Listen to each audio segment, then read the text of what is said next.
Muchísimas gracias, Jessica. Es para mí un gusto presentar al doctor Francisco Alarcón, con quien tuve el enorme gusto de coincidir en el Centro de Investigación en Polímeros ya hace bastantes años. Entonces, para presentarme voy a permitir leer una breve semblanza de su carrera. El doctor Francisco Alarcón estudió la licenciatura en Ciencias Físico-Matemáticas en la Universidad Michoacana de San Nicolás de Hidalgo. Inició su experiencia científica en el 2005 en el laboratorio del profesor Elías Pérez de la Universidad Autónoma de San Luis Potosí, donde tuvo la oportunidad de investigar sobre la conformación de proteínas y polímeros con técnicas ópticas. Realizó un trabajo de tesis sobre un modelo de esparcimiento de luz y continuó su formación académica haciendo una maestría en física en el Instituto de Física de la misma universidad, donde desarrolló y aplicó un modelo computacional que simula compuestos poliméricos, con el cual es capaz de reproducir una gran variedad de situaciones experimentales de gran relevancia, tanto en ciencia básica como de relevancia industrial. Esta tesis de maestría logró una exitosa vinculación entre la academia y la industria, y un ejemplo de ello es que se le pidió continuar aplicando las técnicas desarrolladas en su tesis para la solución de problemas industriales de cada vez mayor grado de complejidad en la compañía de pinturas Cómics. El doctor Alarcón terminó sus estudios de doctorado en física por la Universidad de Barcelona a principios del 2016, bajo la dirección del profesor Ignacio Pagonabarraga, donde han estudiado el movimiento colectivo de un modelo de micronadadores mediante simulaciones por computadora, y con esto tratar de entender y explicar cómo se comportan muchos compuestos químicos como los coloides, los microrobots, los biopolímeros o sistemas biológicos como bacterias, las células, incluso especies más grandes como pájaros o personas. Otra línea de investigación desarrollada recientemente por el doctor Alarcón es acerca del modelado de plásticos. Dicha investigación se realizó y se financió en el centro de I+D de la compañía de rodamientos SKF y SKF Engineering and Research Center en los Países Bajos. Durante los últimos 2 años, del 2017 al 2019, ha trabajado como investigador postdoctoral Juan de la Sierva en la Facultad de Ciencias Físicas de la Universidad Complutense de Madrid, con la doctora Chantal Valeriani, donde han desarrollado modelos y aplicado varios métodos de simulación computacional a materia activa, desde coloides activos hasta la formación de biofilms de bacterias. Actualmente, desde agosto pasado, el doctor Alarcón es profesor de tiempo completo en la División de Ciencias e Ingeniería de la Universidad de Guanajuato. Los temas de interés del doctor Alarcón abarcan las áreas de modelado computacional, dinámica de fluidos, materia activa, polímeros, biofísica, física estadística en general. También se encuentra interesado en la aplicación de ciencia básica a problemas tecnológicos en la industria, así como la divulgación y la enseñanza de la ciencia. Entonces, no me resta más que darle la palabra al doctor Alarcón y agradecerle mucho que haya aceptado nuestra invitación. Adelante, gracias. Vale. Muchas gracias, Joaquín, por la presentación. Es un honor para mí ser parte de este ciclo de conferencias de parte de la red de Físico-Química Teórica. Y bueno, es posible que en esta ocasión el seminario sea un poquito más hacia la biología, tal vez. Yo creo que a lo largo de la charla podrán encontrar algunos temas que puedan ser más de su interés, del área de la físico-química teórica. Y estaré contento de contestar cualquier pregunta que tengan al respecto, ¿no? Entonces, un poco les platicaré un poco de algunos resultados recientes que hemos logrado de aplicar las simulaciones numéricas, en particular simulaciones mesoscópicas, en sistemas de la microbiología. En particular, dos sistemas, un sistema de lo que se llama el sorting celular, el cómo ordenar o cómo atrapar microorganismos, vía, por ejemplo, algo que está muy de moda, que son los aparatos de microfluídica. Y por otra parte,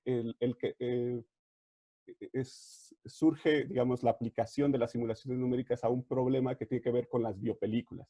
Las biopelículas, pues, son estas películas formadas de células, típicamente bacterias, las cuales se adhieren a una superficie y forman una especie de red polimérica con la cual pues, se protegen del medio y empiezan a desarrollarse dentro de esa biopelícula. Verán que esto es un sistema muy interesante en el sentido de que las propiedades mecánicas y dinámicas de dicho biopelícula están altamente ligadas o relacionadas a la capacidad de contagio, por ejemplo, de las enfermedades asociadas a este tipo de bacterias, por ejemplo. Bueno, sin más, pues voy a empezar primero con una pequeña introducción de dónde es donde estamos parados nosotros, bueno, yo al menos como físico, ¿no? Como en el área de la física, cómo es que se introducen estos temas de biología, ¿no? Entonces, podemos decir que esto entra dentro de un nuevo, digamos, área de la materia condensada blanda, que se llama materia activa. Entonces, empecemos con esto, empecemos entendiendo ciertos conceptos que vamos a necesitar a lo largo de este seminario, ¿no? Entonces, empezamos por materia activa, que uno puede entender la materia activa como un sistema compuesto de unidades que se autopropulsan, que nadan, vuelan o simplemente se autopropulsan, las cuales vamos a llamar partículas activas. Estas partículas activas tienen la característica de que son capaces de convertir energía ya sea interna o energía del medio en energía de movimiento, energía mecánica para moverse. Entonces, por ejemplo, este protozoario que ven en la película, sí ven la película, ¿no? Sí, ¿no? En la película está de la derecha. Aquí lo que vemos es cómo este organismo unicelular lo que hace es convertir energía química, ¿no? El ATP que tiene en su interior, en la mitocondria de la célula, la convierte en energía mecánica para mover estos cabellitos, que no sé si logren alcanzar a ver aquí alrededor de su membrana celular, tienen esta especie de cabellitos, esta cilia le llaman, los cuales mueve, ¿no? Y al mover esos cabellitos estresa al fluido que está a su alrededor, ¿no? Haciendo que, generando un campo hidrodinámico de tal manera que la partícula se autopropulse y nade, ¿no? Literalmente nade. De la misma manera que lo hace esta microalga de aquí de la derecha. Déjenme ver si puedo.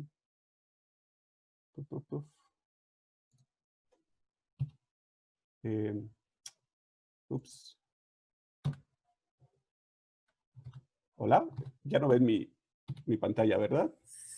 No, ya no la Trata veo. de compartirla. ¿Puedo volverla a compartir, por favor? Perdón.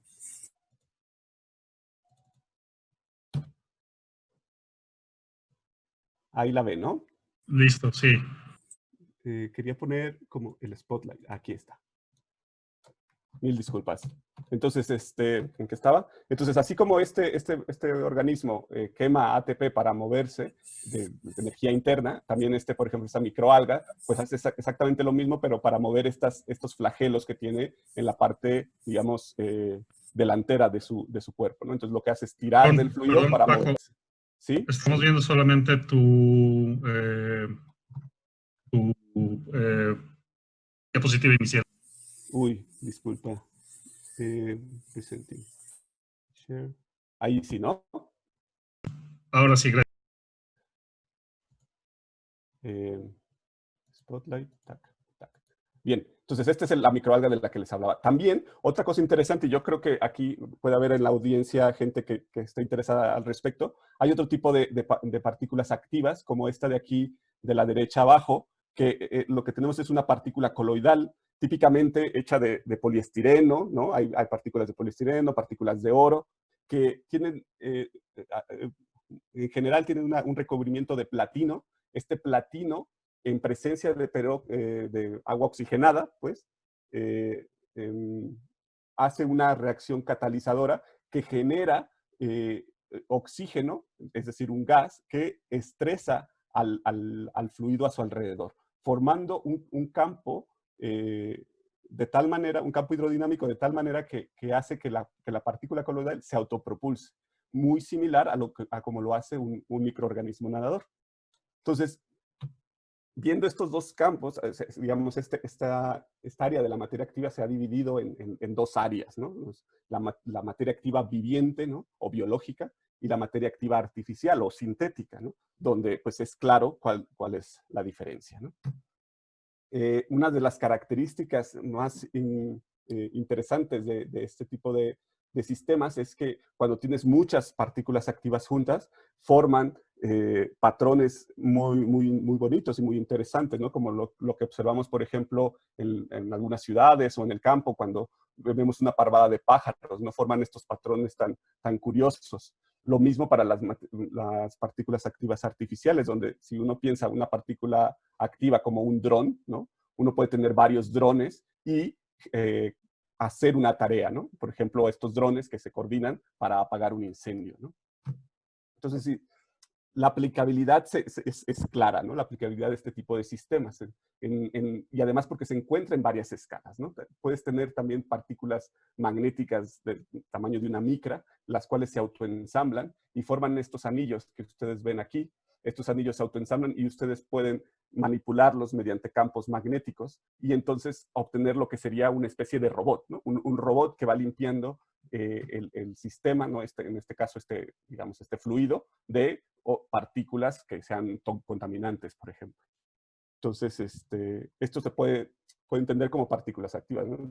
Para tenerlo un poquito más claro, pues lo pueden ver aquí en el caso de esta película, no sé si la recuerdan, ¿no? Donde se observan estos pequeños microrobots que son partículas estos microrobots que hacen diferentes ensamblados juntos y pues son el terror en la ciudad, ¿no? En la película esta. Bueno, desde el punto de vista biológico, también es importante, es interesante este tipo de fenómenos que se observan en los sistemas activos, que de hecho han sido estudiados por otros profesionales, ¿no? Antes de que llegáramos los físicos a meter la cuchara aquí y a querer entender estos tipos de sistemas desde nuestra perspectiva, pues ya muchos biólogos han intentado entender, por ejemplo, cómo es que estos animales, por ejemplo, la parvada de pájaros o un cardumen de peces, cuál es el intercambio de señales que existen entre las diferentes especies que forman este conjunto, esta parvada o este banco de peces. Los biólogos evolucionistas, ¿no? Que entienden a este tipo de movimientos colectivos como, desde el punto de vista evolutivo, como beneficiosos para la especie, ya que es más difícil para una especie depredadora atacar al conjunto de animales que van en manada, por ejemplo, que a las especies de manera individual. Y que es por eso que se mueven estos animales de manera colectiva. Los médicos, ¿no? También están interesados en este tipo de sistemas, ya que, por ejemplo, un tumor, cómo crece un tumor o cómo sana una herida, son dos ejemplos de las cuales las células se mueven de manera colectiva. Entonces, si se fijan, hay mucha aplicabilidad aquí. Y curioso que se encuentra en muchas escalas, ¿no? Desde las bacterias formando estos agregados, hasta hormigas que forman estos patrones, bancos de peces, o parvadas de pájaros, o incluso personas, ¿no? Que forman patrones, por ejemplo, al salir por una salida de emergencia en el caso de un incendio, de un sismo. Hay gente, por ejemplo, que diseña salidas de emergencia de tal manera que sean más óptimas para la salida de personas, ¿no? Entonces, ¿qué hace un físico metiendo la cuchara en este tipo de sistemas? Bueno, en particular, nosotros estamos interesados en la mesoescala, que es la escala justo esta, por ejemplo, la de las bacterias, ¿no? Donde hay una interacción fuerte entre las partículas activas y el medio en el que se encuentran, ¿no? En el caso de estas bacterias, el agua en el que están ellas embebidas nadando, ¿vale? Con sus diferentes, los retos que tiene, lo que implica estudiar este tipo de sistemas, los cuales es que esa conexión en las interacciones microscópicas y el medio continuo en el que se encuentran, pues terminan siendo interacciones, muchas interacciones, lo cual lo convierte en un reto difícil de hacer. O sea, el entender, digamos, la fenomenología a partir de primeros principios se vuelve más complicado, ¿no? Bueno, la gente, digamos, a principios del 2000, empezó a hacer modelos, ¿no? Como, digamos, desde el punto de vista de la física, modelos básicos que nos permitan entender este tipo de sistemas. Uno de ellos fue, de los primeros, de los pioneros, pues fue Tamas Vicek, que es esta persona que está aquí en esta diapositiva. Tamas Vicek esencialmente hizo un modelo donde entendía a las partículas activas simplemente como partículas puntuales con una velocidad de autopropulsión constante y que su orientación, es decir, hacia dónde se dirigían sus ojos, para entendernos, se reorientaban de acuerdo a los primeros vecinos de su alrededor. Si en promedio sus vecinos miraban hacia el norte, entonces la reorientación de esta partícula iba a ser hacia el norte, ¿vale? Este es, digamos, modelo teórico de Tamas Vicek, pues ha sido utilizado incluso para programar drones, como se ve aquí.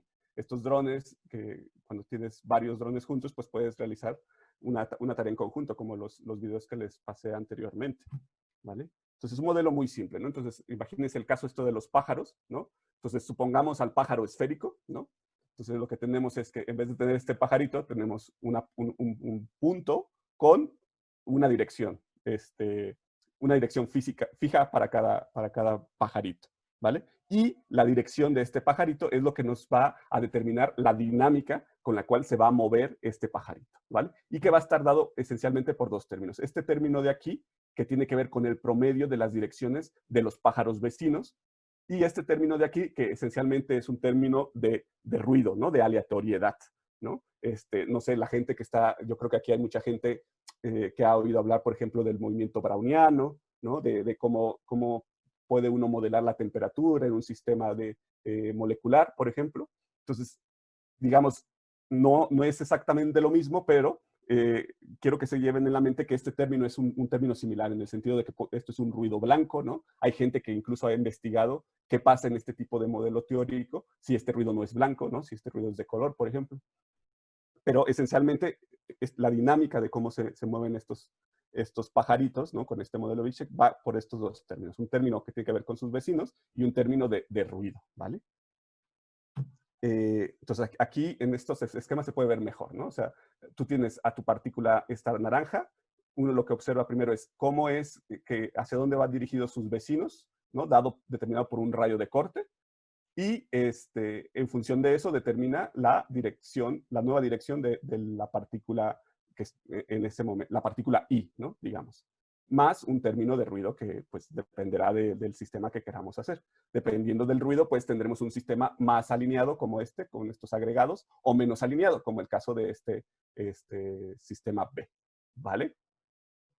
Entonces, como les digo, este es un modelo, como ven, es el sistema ahora sí que pueden tener como el caso de la vaca esférica para sacar el volumen. Este es el caso de la vaca esférica para sistemas activos, ¿de acuerdo? El modelo de Bischek. Y pues es un sistema muy, muy famoso que salió en 1995 y para para mediados del 2019, pues ya iba por las 5,000 citas, ¿vale? Entonces, si se fijan, empieza a tener un poco de citas y para principios del 2000 que ya la gente empieza a estudiarse más este tipo de sistemas, me refiero a estos sistemas como sistemas activos, es que empieza a crecer la cantidad de citas de este trabajo.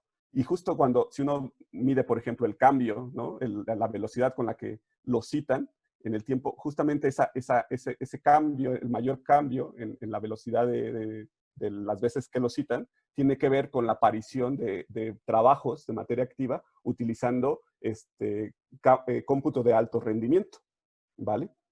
Luego, lo que observamos es como un plato que tiene que, bueno, esto es simple una hipótesis mía, porque justo este plató, digamos, sí, este plató se observa justo, este cambio en el crecimiento del número de citas, aparece justo cuando aparecen los primeros trabajos con otro tipo de modelos de partículas activas. El modelo de partículas activas brownianas y modelos hidrodinámicos para las partículas, ¿no? Para modelar partículas nadadoras, ¿vale? Bueno, esto simplemente como comentario, digamos, que tiene que ver con el modelo de Bischek, ¿no? Y digamos, esto es desde el punto de vista teórico numérico, ¿no? Lo que se ha hecho en términos de materia activa, cómo empezó esto, ¿vale? Desde el punto de vista experimental, la gente empezó a trabajar con bacterias, ¿vale? Puso en un vasito, ¿no? En una celda, bacterias, en este caso E. coli, ¿ok? Y las puso en una caja donde en medio de la caja puso este obstáculo, ¿no? Entonces, si se fijan aquí, es una serie aquí tienen que verlo como una especie de embudos, ¿vale? Un embudo al lado de otro embudo. En inglés se llaman chevrons.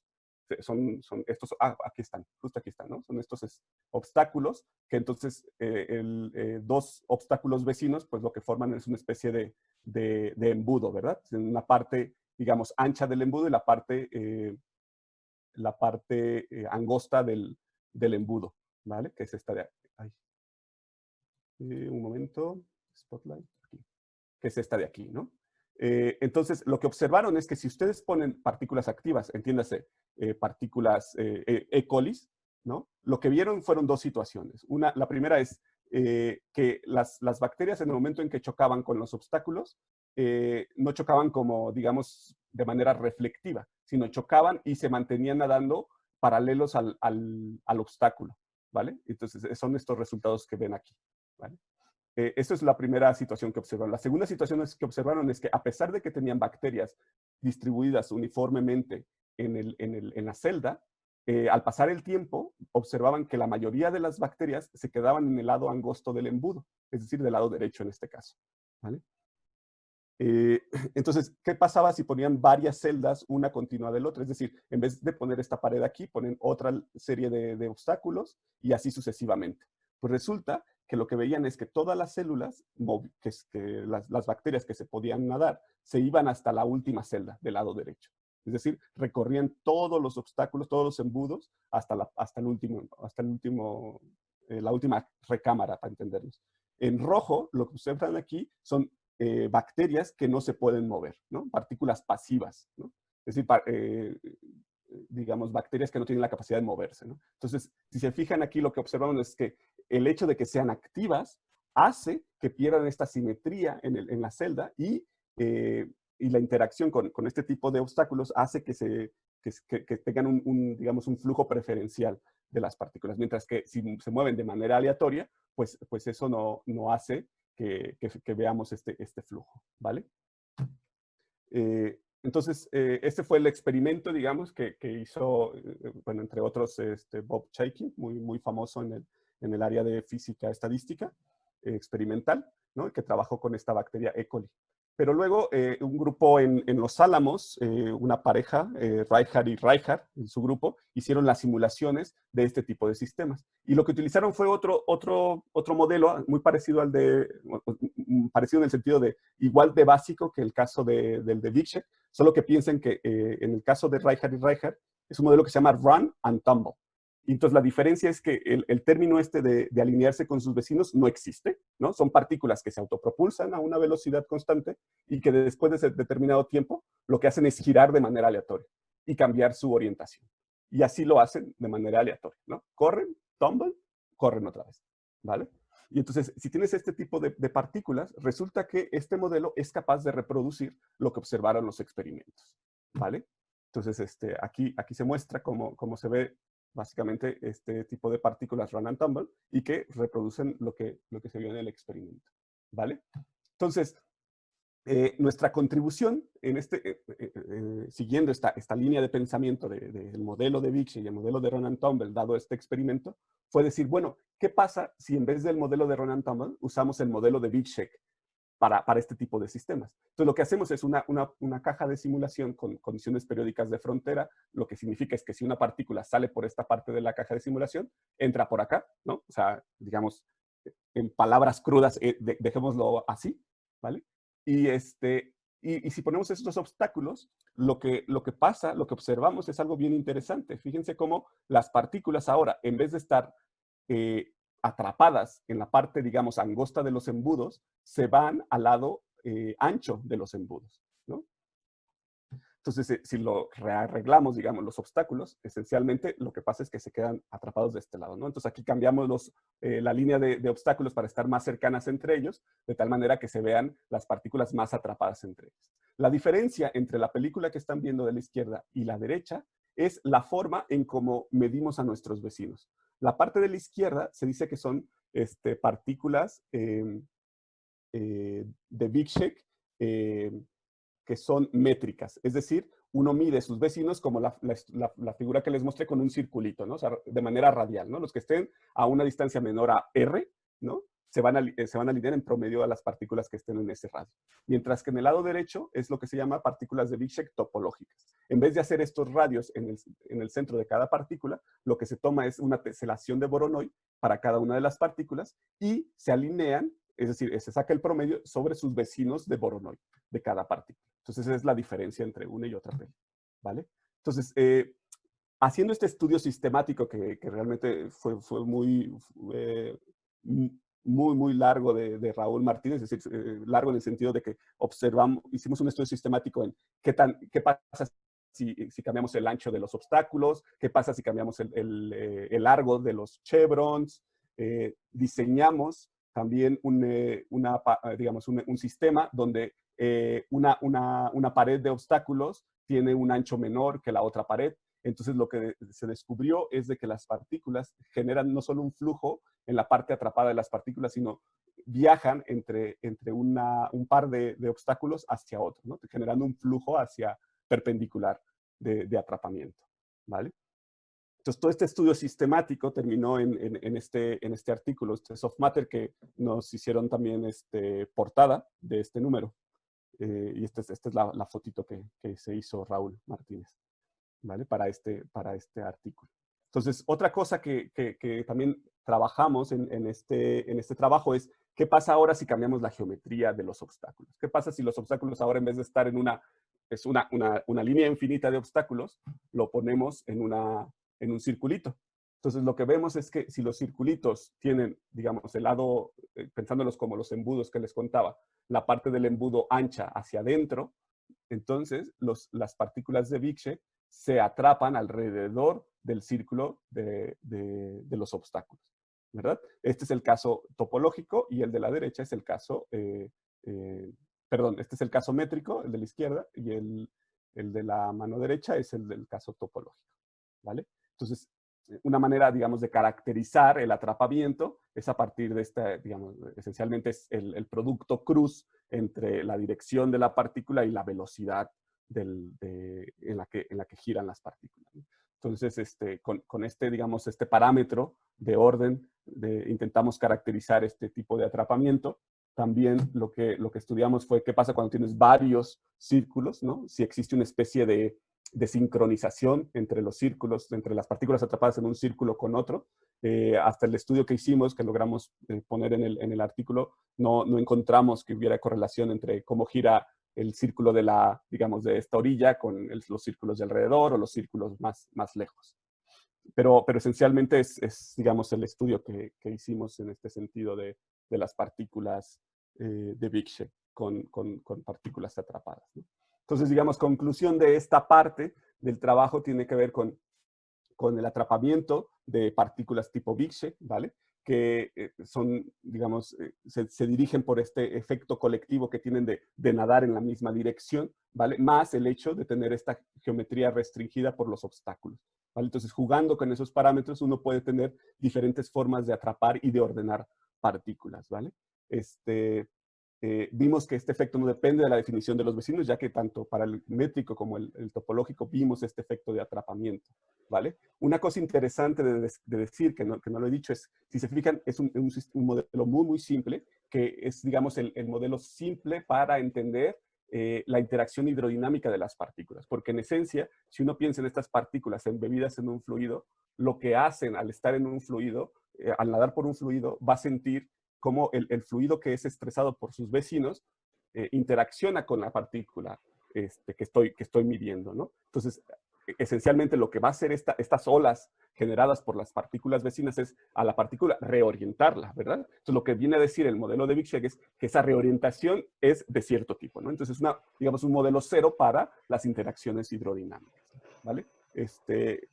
Aprovechar para decir que evidentemente este no es un trabajo de una sola persona, ¿no? Es un trabajo esencialmente del estudiante de doctorado Raúl Martínez, en colaboración con Juan Luis Aragonés, que están ambos en la Universidad Politécnica de Madrid, y con el trabajo de Diego Rogel, también fue un estudiante tanto de Chantal como mío, en la maestría de la Complutense de Madrid en su momento, con el cual también sacamos este otro artículo que tiene que ver con la interacción de otro tipo de obstáculos, ¿no? De partículas Bickshe con otro tipo de obstáculos. Entonces, ahora lo que quisiera mostrarles brevemente es otro trabajo que también tiene que ver con microbiología, pero con un sistema, con otro modelo, que también es un modelo simple, ¿vale? Pero que ahora vamos a tomar en cuenta la hidrodinámica de manera explícita, ¿vale? Entonces, por un lado tenemos este trabajo digamos, de atrapamiento de partículas, atrapamiento de células, y ahora lo que les voy a mostrar tiene que ver con biopelículas, ¿no? Lo que les decía al principio. En este trabajo de biopelículas es un trabajo multidisciplinario, donde entra gente que hace modelos matemáticos, gente que hace cosas de fisicoquímica, de caracterización por microscopía y por geometría, gente que hace realmente microbiólogos como Belén Orgaz, que crecen las biopelículas, y personas que, incluso María Ángeles, que es experta en resonancia magnética nuclear, para la caracterización también de estos sistemas, y Valentino Bianco, como Chantal Valeriani, como un servidor, pues somos, digamos, los expertos en la parte de simulación numérica, ¿vale? Este es un trabajo dirigido por el grupo de Chantal Valeriani y de Belén Orgaz, ¿no? O sea, un trabajo que empezó cuando yo todavía estaba en Madrid el año pasado, ¿vale? Entonces, para digamos, entender el sistema, vamos a empezar por, digamos, haciendo una caricatura, ¿no?, de nuestro sistema, ¿no? Entiéndase una biopelícula como simplemente, digamos, hay como dos definiciones, ¿no? Una más cartoon que otra. Entonces, la más simple es, entiéndase como microorganismos, ¿no? Células que se adhieren a una superficie, ¿vale? Y hay una, según Wikipedia, ¿no?, hay otra que es un poco más específica, ¿no? Puedes decir que es una capa de células procariotas o eucariotas, es decir, con o sin núcleo, anclados a un sustrato, a una superficie, la cual dichas células están embebidas en un material orgánico de origen biológico. El origen biológico, de hecho, ellas mismas. Imagínense que la célula llega a la superficie y empieza a escupir el polímero. Este polímero empieza a juntarse con otras células alrededor y con células que ellos, o sea, a través de mitosis, ¿no? O sea, ellas mismas van reproduciéndose y forman otras células, ¿no? Entonces van creciendo y van formando esta especie de casita, digamos, con su propio polímero que van escupiendo, excretando, ¿vale? Entonces, ¿por qué hacen esto? Bueno, pues uno puede entender esto como que efectos de mínima energía, ¿no? Las células empiezan a nadar cerca de la superficie porque es más fácil nadar cerca de la superficie, y una vez llegan ahí, pues descansan, entre comillas, descansan en la superficie y empiezan en vez de gastar energía para moverse, lo que empiezan es escupir este polímero para cubrirse del medio, ¿vale? Del estrés del fluido a su alrededor. Y incluso empiezan a reproducirse ahí, ¿vale? ¿Y por qué es importante estudiar estos biofilms? Bueno, primero porque algunos son sabrosos, ¿no? Como los que se forman en estos quesos, ¿no? Otros son muy útiles para el tratamiento de aguas, ¿vale? Pero también porque algunos son muy peligrosos, ¿no? Y perdón si ahora estoy hiriendo alguna susceptibilidad por la situación en la que estamos pasando, ¿no? Pero, pues también no solo hay virus peligrosos, sino las bacterias y muchos organismos unicelulares son peligrosos para nuestra salud, ¿no? De hecho, una bacteria, la Pseudomonas aeruginosa, causa una cantidad severa de infecciones que obtiene la gente al estar en el hospital, ya que son bacterias que se forman en los canales estos con los cuales se trata a los pacientes, ¿vale? Entonces, tenemos que buscar maneras de evitar que se formen estos biofilms en estos aparatos, ¿vale? Ya que si estos llegan al sistema del paciente, pues llegan a ocasionar incluso la muerte, ¿vale? Entonces, esto es, digamos, la motivación de este trabajo, ¿vale? Y esto es porque, pues, de hecho, un estudio que salió el año pasado, ¿no? Encontró que en 2007 341 personas habían muerto porque eran resistentes a antibióticos, ¿vale? Mientras que en 2015 esta cifra se fue hasta los 2.094 muertes, solamente en países europeos, ¿vale? Entonces, ya sé que no solo es el COVID, pero también tenemos que preocuparnos por los antibióticos y por algunas bacterias que se vuelven incluso más fuertes, porque lo que se ha observado es que para la misma bacteria, una bacteria que se encuentra en un hospital, termina siendo más fuerte que las bacterias que se encuentran en otro lado. Parece ser que las bacterias aprenden a vivir en el hospital y se vuelven más resistentes. Y resistentes en el sentido a los antibióticos, ¿vale? Entonces, en ese sentido, pues, digamos, es la motivación que tiene este trabajo, ¿no? Entender cuál es el mecanismo de generación de este biofilm para después pues, saber cómo destruirlos, ¿vale?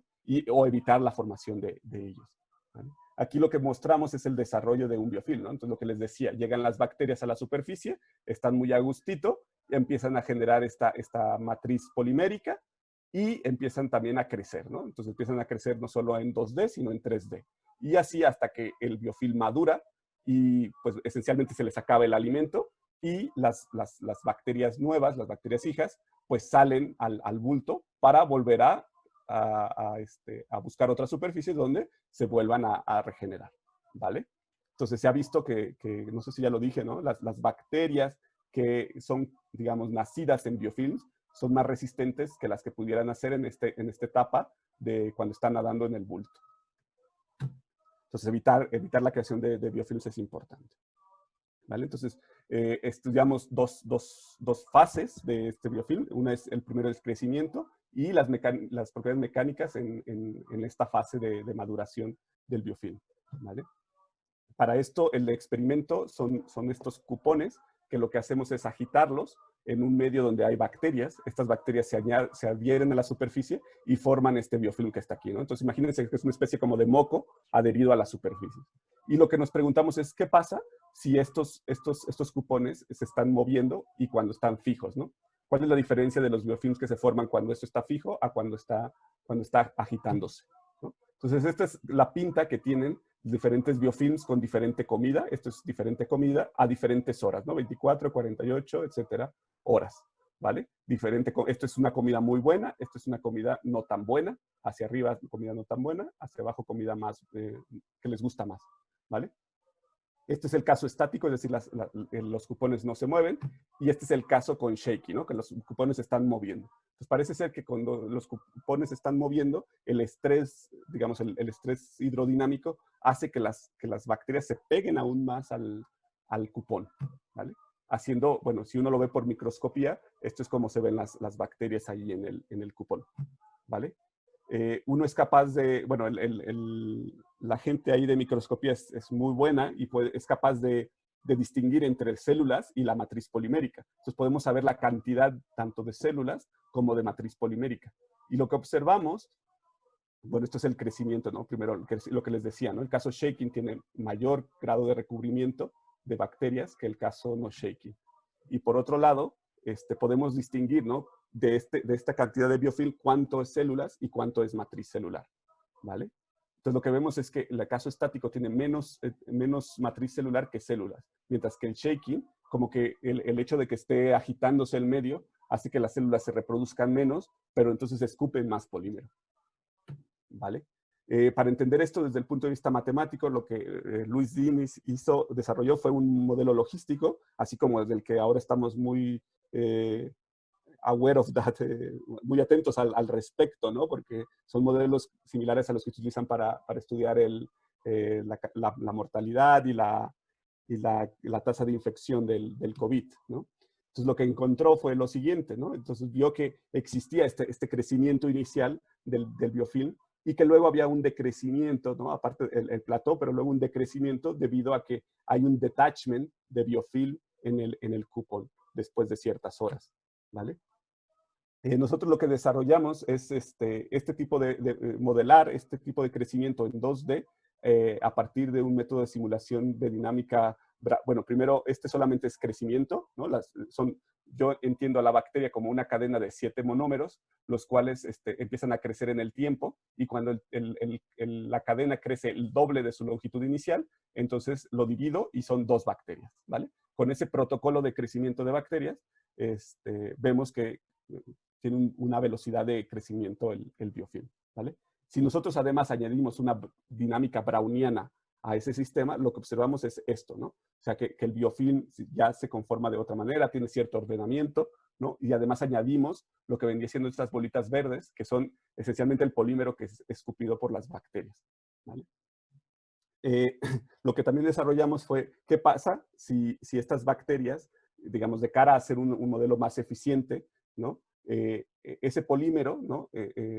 Digamos, lo que nos enseña la mecánica estadística de la materia blanda es de que cuando tú tienes coloides en presencia de polímero, ¿no? El polímero si los coloides son repulsivos entre ellos, el polímero funge como una especie de fuerza efectiva atractiva entre los coloides. Entonces, de esa manera fue que nosotros modelamos este polímero en verde, aquí puesto explícitamente, como una fuerza de depresión, una fuerza atractiva entre las bacterias que van creciendo, ¿no? Entonces, lo que vimos es de que uno puede tener tanto un modelo con matriz polimérica explícita como implícita, ¿vale?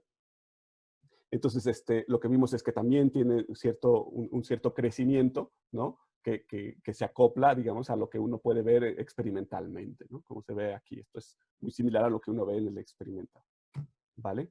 Entonces, uno puede hacer esto, ¿no? La comparación con el caso estático, ¿no? Lo que vemos es de que, evidentemente, si ponemos más EPS, más matriz polimérica, se comporta más como el caso con agitación. Con menos matriz polimérica es más parecido al caso estático, ¿vale?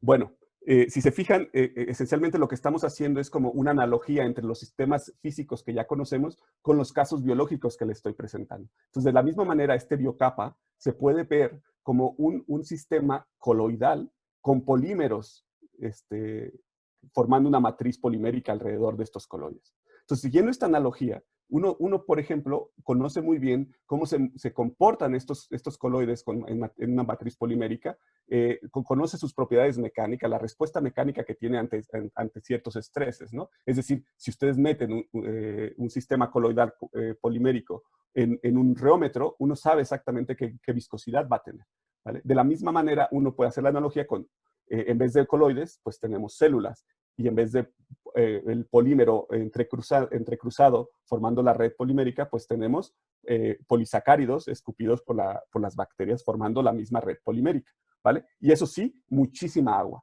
En estos sistemas hay muchísima agua, ¿no? Si uno lo ve, es una especie de moco con mucha agua, ¿vale? Entonces, para hacer esto, lo que desarrollamos fue una metodología que se llama metodología DPD, que escucharon de ella recientemente una plática muy interesante del doctor Armando Gama, que fue mi director de tesis de maestría, por cierto, en COMEX. Y usamos esa misma metodología de simulación, DPD, donde nos aprovechamos del hecho de que podemos poner el solvente explícito. Aquí en la película no lo vemos, ¿vale? Aquí en verde solo estoy poniendo el polisacárido y en rojo lo que vendría siendo las células, ¿no? Las células están conformadas por varias bolitas DPD, ¿vale? En este caso, digamos, aquí el polisacárido no está entrecruzado, se vería todo como un fluido, pero se sabe que las células no solo escupen polisacáridos, también escupen proteínas, las cuales fungen de entrecruzantes entre los polímeros, formando esta red, ¿vale? Entonces, esto luego, en esa caja de simulación, lo que hacemos es generar un estrés, simplemente moviendo digamos, las orillas de la caja de simulación. Eso genera una presión, digamos, que es simétrica en una dirección, y podemos calcular la respuesta, la G' y la G' del material, ¿vale? Es muy similar a lo que mostró Armando en aquella ocasión, ¿vale? Aquí se puede ver, por ejemplo, los dos casos esenciales que tenemos. El caso estático, que quiere decir más células que polímero, y el caso agitado, que es este que tiene más polímero que célula. En este caso las células están en verde y el polímero en amarillo. Entonces lo que encontramos es esto, ¿no? Uno calcula el estrés, la respuesta al estrés que hacemos a la caja. La diferencia con lo que mostró Armando es que nosotros lo que hacemos es un estrés oscilatorio, ¿vale? Entonces lo que calculamos nosotros es la respuesta oscilatoria a esta fuerza cortante, ¿vale? Y entonces lo que encontramos es que, digamos, con los experimentos hechos por Iván López, ¿no? Estos son datos experimentales, lo que se observa es que en los experimentos la respuesta del caso, digamos, donde los cupones están agitados, tiene una respuesta, un orden o hasta 2 órdenes de magnitud mayor que el caso estático. Y en las simulaciones es básicamente lo que encontramos también, una respuesta mayor en el caso de agitado, ¿vale? Finalmente quisiera mencionar que se hizo una caracterización mediante resonancia magnética nuclear, donde lo que descubrimos es que efectivamente el caso de shaking pues tiene más entrecruzante, ¿no? Entonces lo hace una red mucho más dura, y por eso es que la respuesta es mucho más grande, ¿no? Tenemos una cosa más rígida, ¿no? Por así decirlo, ¿vale? Entonces, esto es un poco lo que les quería les quería mostrar, ¿no? Aquí lo que vemos es justamente el acoplamiento entre la respuesta del caso shaking y del no shaking, y esencialmente es lo que encontramos, ¿no? Que el caso con mayor cantidad de entrecruzantes, pues tiene una respuesta, son redes más rígidas, ¿vale? Entonces, finalmente la conclusión es, pues que por un lado caracterizamos el crecimiento de los biofilms a los primeros tiempos, ¿no? Cuando todavía es 2D el biofilm, y lo intentamos explicar a partir de un modelo simple, donde solamente tenemos interacciones entre las bacterias, ¿vale? Esa interacción de las bacterias está asociada a la cantidad de polímero que escupen dichas bacterias para la formación del biofilm, ¿vale? El modelo teórico, además del caso del crecimiento, el modelo logístico, nos permite dar luz al hecho de entender cómo es el intercambio entre las bacterias que están en la superficie con las que están en el bulto. Finalmente, el estudio mecánico, ¿no? el calcular la G' y la G'B', nos ayuda a entender, ¿no? la rigidez, ¿no? del biofilm bajo la correlación que hay con el estrés hidrodinámico del que sufre, ¿no? Encontrando que ante mayor estrés hidrodinámico, los biofilms se vuelven más rígidos, ¿vale? Que con el caso estático, que son, digamos, más fluidos, ¿vale? Entonces, finalmente decir que lo que hemos hecho es desarrollar herramientas numéricas que nos permiten, digamos, de manera virtual, ¿no? Entender lo que también se puede ver desde el punto de vista experimental, ¿no? A nivel microscópico, ¿no? Donde la hidrodinámica es puesta de manera explícita, ¿vale? Entonces, con esto quisiera agradecerles por su atención. Perdón por esto, igual si me pasé un poquito de tiempo. Solo espero que les hayan aprendido algo nuevo, o si tienen alguna duda, con gusto les puedo responder a sus dudas. Muchas gracias, y muchas gracias a Joaquín por la invitación y a la red de Físico-Química Teórica por la invitación.